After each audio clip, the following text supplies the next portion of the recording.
The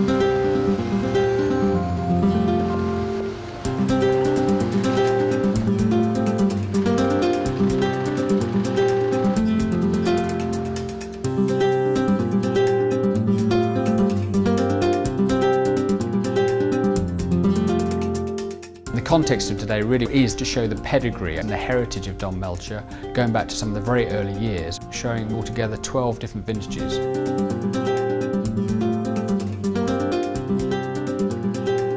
It's a very important occasion because Conchi Toro don't usually do these kind of things in the UK trade. So it's an opportunity really for us to bring our winemaker Enrique Tirado over from Chile and to speak and taste in front of some of the key industry leaders and decision makers. A lot of preparation goes on behind the scenes to make sure that we deliver a really good quality tasting. So obviously the team were here at 8 o'clock this morning. Enrique arrived a little later to taste each wine and make sure they're in top condition for the guests today. A very special welcome to Enrique Tirado, who is the winemaker for Don Melchor.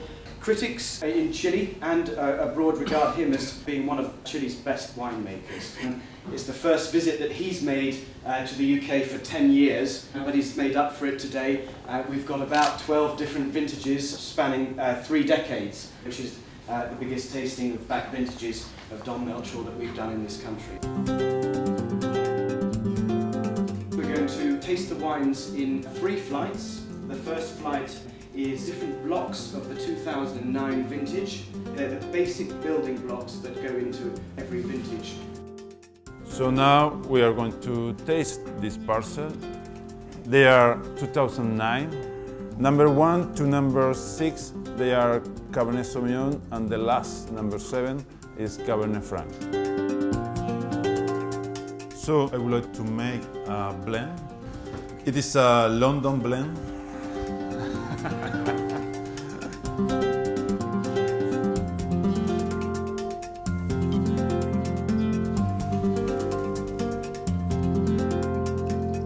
The idea is Don Melchor is a blend of these different Cabernet Sauvignon. Also, in the last year, we used Cabernet Franc. A lot of people think of Chilean wine as being fairly cheap, cheerful, reasonably reliable.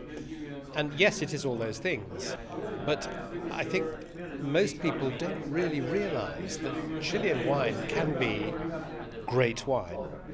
You know, France does great wine, Italy does great wine, but actually Chile does great wine as well. When you see a wine like Don Melchor from a very specifically selected vineyard, treated with all the loving care that you can possibly give it, including a little bit of help from French enologists, you realize that actually Chile can do great wines. Not just good wines, not just cheap wines, but great wines.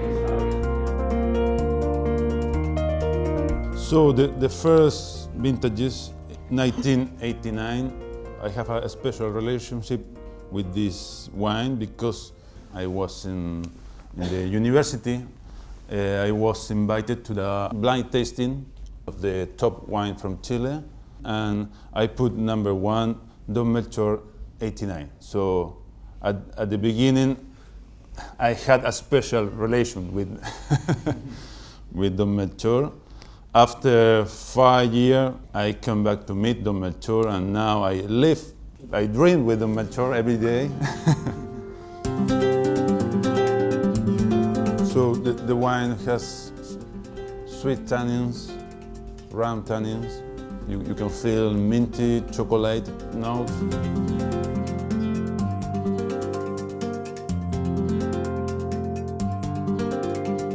Okay, in 99, it was a driest season. We picked the grape 2 weeks earlier than normal, but I like the wine. It has a ripe tannins, very ripe, a long finish. I think London's the wine tasting centre of the world. It's a perfect place to like do a vertical like this and get a sort of honest reaction. I think because we don't have our own wine industry, I think here you get a very unbiased view. We sort of step back a little bit and say exactly what we think, and I think winemakers appreciate that. In the 20 years of Don Melchor, what's happened in the vineyards? What's the average age of the vines, and what have you been doing in terms of replanting? We have 114 hectares, it's the old vineyard, and also we have 10 new hectares. Now, in the old vineyard, we are replanting around 1%, 2% each year. If we compare the next two vintages, 03 and 05, and I think the wine show a lot of fresh fruit, ripe tannins, good body, good balance. Okay, and the last wine, it is the 07. 07 was a great vintage. For me, it's one of the best in my life. It was so balanced. At the beginning, winter was warmer than normal. It was strange, but after that, spring and summer was a little warmer, but very normal. And we had a great difference between day and night temperatures. And also we had a natural low yield. In that vintage we have 2.5 tons per hectare. Usually we have around 4 tons per hectare. We had a small bunches, and the berries was so small. So I think we have a great wine, full Puente Alto expression, good tannins, balance, long finish. I think the wine has a great potential.